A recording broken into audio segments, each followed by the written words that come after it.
The central aim of this book is to provide detailed analyses of specific examples of feminist research, illustrating how feminist epistemology translates into tangible research practices.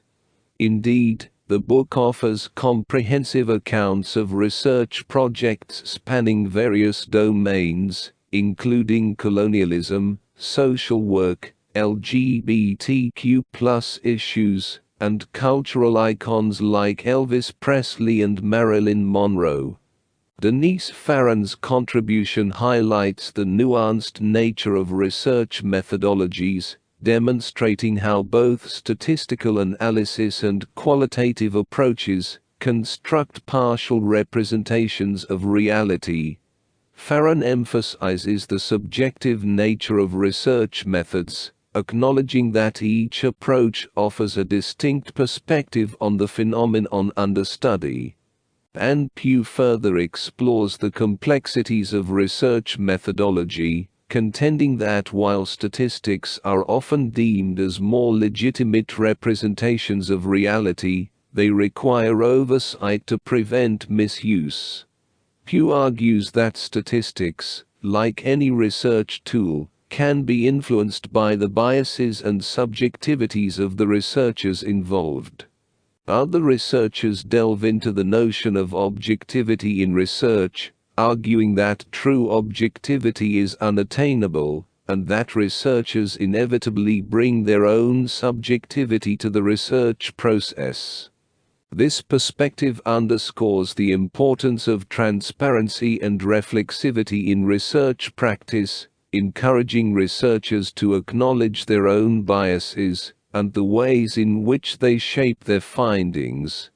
Vivienne Griffiths offers a unique approach to research participation, describing how dramatic role plays can enable adolescent girls to engage with experiences, rather than merely conceptualize them abstractly.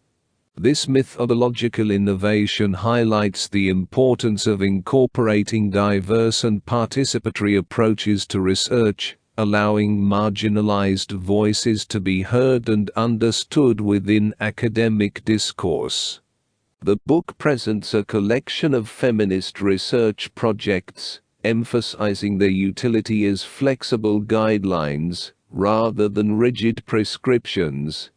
However, beneath this seemingly egalitarian approach, there exists an implicit hierarchy that favors qualitative research over quantitative statistics, encourages the embrace of subjectivity over the pursuit of objectivity, and privileges experiential knowledge over abstract reconstructions.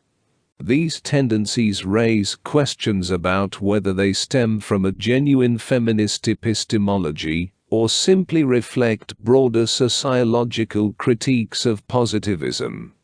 In the first two chapters, Liz Stanley and Sue Wise endeavor to outline a feminist epistemology, although this section of the book is met with dissatisfaction and echoes concerns from their earlier works. Stanley introduces a convoluted analogy regarding the academic mode of production, illustrating the multifaceted roles of students as commodities, raw materials, or co-producers. Through a critique of Western dualism, she contends that feminists view knowers and the known as inseparable entities, with objectivity consisting of intellectual practices that separate individuals from knowledge of their own subjectivity. This perspective implies that all understandings of the world are grounded and contextually specific, challenging the notion of a singular objective truth. However, Stanley and Wise's argument leads to a paradox.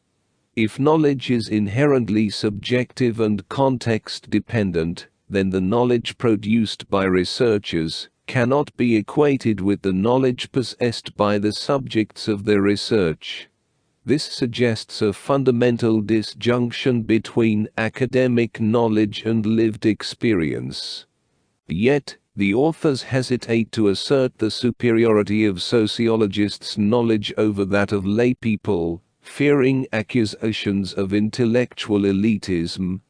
Nonetheless, they imply that sociological training equips individuals to engage with certain tasks more effectively, thereby tacitly endorsing the utility of academic expertise.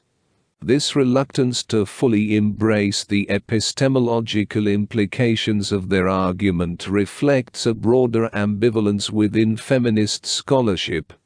On one hand, feminists seek to challenge traditional hierarchies of knowledge and empower marginalized voices.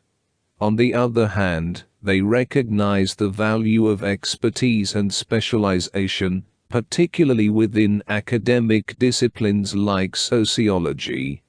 This tension underscores the complex relationship between feminist theory and academic practice, as scholars grapple with the inherent limitations of both subjective experience and disciplinary expertise.